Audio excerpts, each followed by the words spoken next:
बैठ जाइए सभी लोग। आज हमारे रोसड़ा थाना के एसआई हैं, ये अपने तैयारी कैसे किए, इनको तैयारी के समय में क्या स्ट्रगल करना पड़ा, कैसे मतलब आज यहाँ तक दरोगा एसआई पे हैं। आप लोग को अपना शेयर करेंगे कैसे तैयारी किए नहीं किए, तो कैसे क्या कठिनाई आई, सब चीज़ बताएंगे आप लोगों को। जो भी प्रॉब्लम होगा आप लोग को, आप लोग पूछ सकते हैं। अपने क्लब के लिए टाइम निकाले, इनके लिए इनका तहे दिल से धन्यवाद करते हैं। आप लोग थोड़ा ताली बजा के स्वागत कीजिए। जय हिंद छात्रों, मैं सब इंस्पेक्टर चंदन कुमार आप लोगों के मन में जिज्ञासा उत्पन्न करने के लिए आया हूँ। मैं कोई प्राइज़ देने के पर्पज़ से यहाँ नहीं आया। जब हम पढ़ा करते थे तो बेगूसराय ITI फील्ड में इसी तरह GD चलती थी, तो वहाँ भी एक SI थे 2009 बैच के, वो भी हम लोग के ग्राउंड में टाइम निकाल के आया करते थे।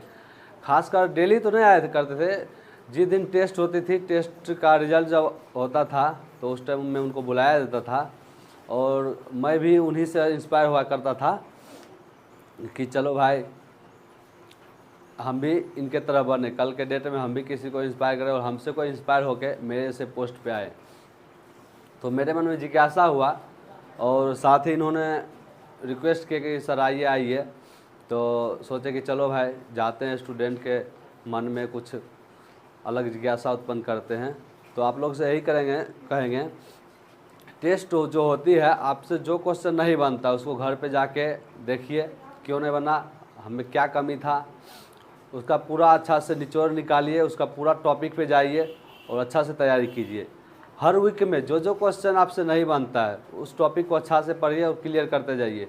कोशिश कीजिए कि नेक्स्ट वीक में जो एग्ज़ाम होता है, अगर फिर रिपीटेड क्वेश्चन उसी सेक्शन से आ जाए तो वो हमसे बन जाए, चाहे जितना भी टफ क्वेश्चन हो। और तैयारी मेहनत से करते रहिए। इससे पहले भी आप लोगों के बीच एक बार आया था, समय निकाल के आप लोगों को समझा दिए हैं, फिर आते रहेंगे, टाइम निकाल के कभी न कभी आते रहेंगे। टेस्ट जो देते हैं, एक दूसरा से ईर्ष्या नहीं कीजिए कि वो टॉप किया है, वो क्यों किया है, जलन के भाव से नहीं देखिए। आप अपने मन में भी ये जिज्ञासा लाइए कि आज जो फर्स्ट टॉपर बना है कल मेरा नाम वहाँ आए। बस यही एक पढ़ाई का फंडा है।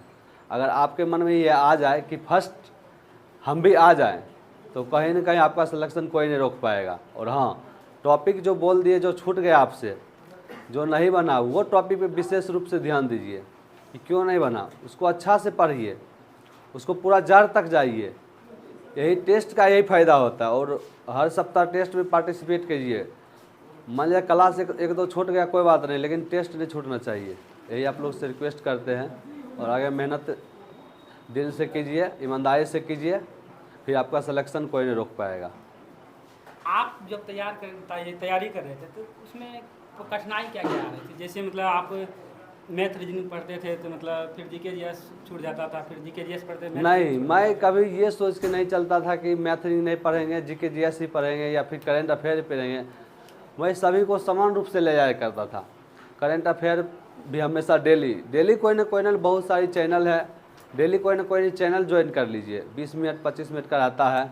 ऐसे जिसका स्टैटिक GK कमज़ोर है वो 1 घंटे का आता है, लगभग उत्कर्ष क्लास का आता है, वो ज्वाइन कर लीजिए। वो डेली देखिए, लाइव नहीं देख पाए तो उसका वीडियो देख सकते हैं। तो इस वजह से करेंट अफेयर को डेली लेके चलना है। साथ ही साथ मैथ रीजनिंग प्रैक्टिस डेली कीजिए। कहीं ना कहीं कोई सेट बनाइए जिसमें कम से कम 20% मैथ रीजनिंग का क्वेश्चन आए। फिर ये नहीं सोचिए कि मैंने दरोगा का प्रीलिम्स की बात करें तो इसमें मैथ रीजनिंग नहीं पूछती है, प्रीलिम्स में लगभग नहीं के बराबर, और करेंट अफेयर आता है। तो अब ये दिमाग नहीं चले कि चलो करेंट अफेयर पूछता है तो मैथ नहीं अभी नहीं पढ़ेंगे, मेंस में ही पढ़ेंगे, इससे और कमज़ोर होता जाएगा। प्रॉपर 1 घंटा आधा घंटा ही टाइम दीजिए, लेकिन हर सब्जेक्ट पर डेली टाइम दीजिए। इसी को फोकस करके चलिए, फिर आपका कोई दिक्कत नहीं, आगे कोई दिक्कत नहीं होगी, किसी तरह की बाधा नहीं होगी। जैसे और भी है, जैसे मतलब आप ये बताइए, लेकिन पहले फाउंडेशन क्लास किए थे या फिर मतलब वैसे? हाँ, सब मतलब सीधे नहीं, ये मैं तो पहले फाउंडेशन क्लास किया था, ऑफलाइन कोचिंग ज्वाइन किया था, लगभग 9 महीने उसमें पढ़ा था। एक क्लाइमेक्स इंस्टीट्यूट थी बेगूसराय में, उसी में पढ़ा था। उसके बाद एक और फाउंडेशन क्लास कर लिया, उसके बाद जो है सो यूट्यूब से, ज़्यादातर यूट्यूब से, और ऑनलाइन एक कैरियर विल ऐप पे एक कोर्स परचेज किया था ऑनलाइन, उसका भी फाउंडेशन का ही किया था, तो उससे पढ़ा था। उसके बाद यूट्यूब से, और टेस्ट सीरीज हमेशा ज्वाइन करके रहा मैं। अब तो यूट्यूब पे ढेर सारा मतलब देता है फ्री में, जितना मतलब कोई बैच में देता है, लेकिन उससे ज़्यादा हाँ, मतलब ढेर फ्री सारा में। देता है, ढेर सारा चैनल, लेकिन किन्हीं एक टीचर का हाँ, फॉलो कीजिए, ये नहीं कि मतलब आज इनका, ढेर कल सारा इनका, चैनल तो परसों आता है, इनका, मानते हैं, फिर लेकिन किसी एक टीचर को फॉलो कीजिए। हम तो मोस्ट था मेरे लिए ये कैरियर विल ऐप पे पढ़ते थे, उन्हीं का कोर्स लगभग 2 साल मेरे पास रहा था लगभग। वो अभिषेक सर हिस्ट्री पढ़ाते थे, और भी पॉलिटी पढ़ाते थे, नाम तो उतना ध्यान नहीं है क्योंकि 4-5 साल पहले पढ़ा था, 6 साल। आप जो मतलब इससे पहले जो जॉब में थे, उसमें से तुम टाइम मैनेज करके पढ़ते कैसे थे? लेकिन अभी मतलब सब लोगों को लगता है कि हम जिस दिन 5 घंटा 6 घंटा पढ़ लेते हैं, उसमें कहते हैं कि हमको बहुत पढ़ लिए, लेकिन अब हमसे नहीं हो पा लेके। हाँ, जॉब में रहने के बाद टाइम मैनेज करना अपने हाथ की बात है।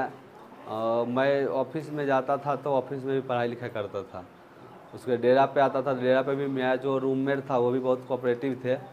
रूम में हमको कुछ करना नहीं पड़ता था, खाना भी वगैरह सब बना देते थे, और टाइम निकालना अपने हाथ की बात है। इधर उधर फालतू समय हम सोशल मीडिया पे उस टाइम ज़्यादा नहीं देते थे, अगर मैं देता भी था तो वही यूट्यूब वगैरह पे ज़्यादा ध्यान देते थे, और करंट अफेयर के लिए। टाइम जॉब में मान लीजिए 10 से 8 ड्यूटी है, उस टाइम तो मैं ऑफिशियल टाइप का जो ड्यूटी था 10 से 8, और पर्व त्योहार में छुट्टी रहता था, तो उसके बाद तो टाइम अपना ही है। उसके बाद काफ़ी समय मिलता है, 10 से 4 के बाद बहुत समय मिलता है। ऑफिस में भी 2-4 घंटा पढ़ लेते थे, और इधर फिर डेरा पे जाने के बाद भी टाइम मिलता था।